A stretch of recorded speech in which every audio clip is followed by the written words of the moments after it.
Hi, so let's continue from our last video where we stopped at the while loop, and now we're going to finish up with the do while loop. Alright, so let's come back here.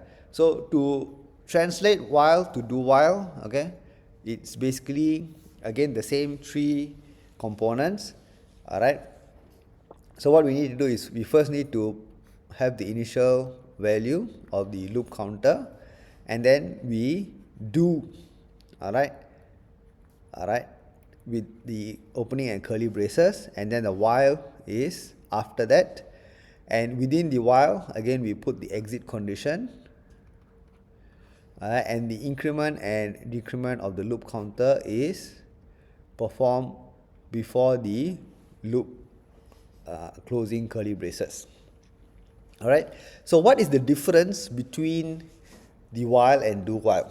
Alright, so for the while, we need to first make sure that the condition is satisfied before we start with the loop.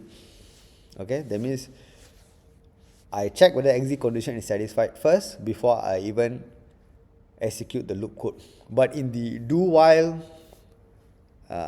configuration, I will do it at least once. Okay, I will do it at least once because I do not check for any condition first.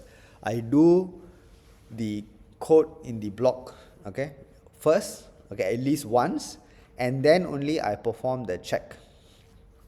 Alright, so the difference is the do while loop will guarantee to execute the code block at least once, okay, before I check, whereas in the while loop I will check first. So it could be a situation where I do not satisfy the condition at all from the very beginning, and so I do not run the loop even once. Okay, so let me just show you that first before we go on to the do while loop. Alright, so in this case, for example, if I were to look back at this while loop code, and if I were to put the condition as while I less than 1, okay, then if I run this, you can see that there is no printout at all. Why? Because at the very first instance when I try to check for this condition, I really do not satisfy the condition because I is 2 and I is not less than 1, correct? It's already greater than 1. So because I do not satisfy the condition from the very beginning, I do not execute anything that is part of the body of the loop code.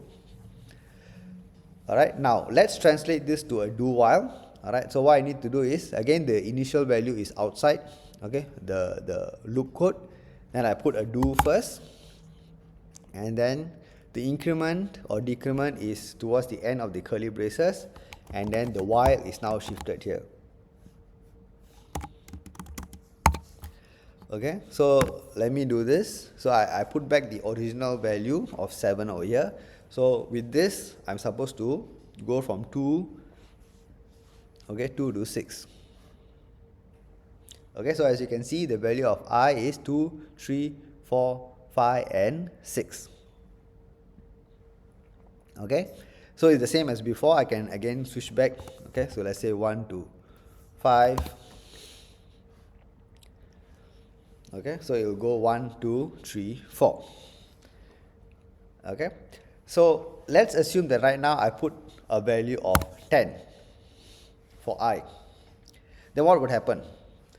Okay, because it is a do while loop, I will guarantee to execute the body of the loop at least once. So I will still execute this code at least once, and then only I will check.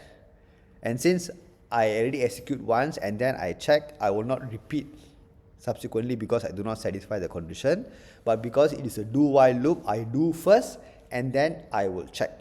Okay, so now if I run the code, we can see that I print out the value of I equals to 10, but subsequently I do not do any more iterations of the loop because the do while loop, the while check is for I less than 5. Okay, so this is the difference between the while and do while. For the while, I will check first before I even decide to execute any part of the loop code, but in do while, I will do it at least once and then only I will check. Okay, so I hope that this gives you a clear idea on how the do while loop works. Alright, thank you for watching. I'll see you in my next video. Bye.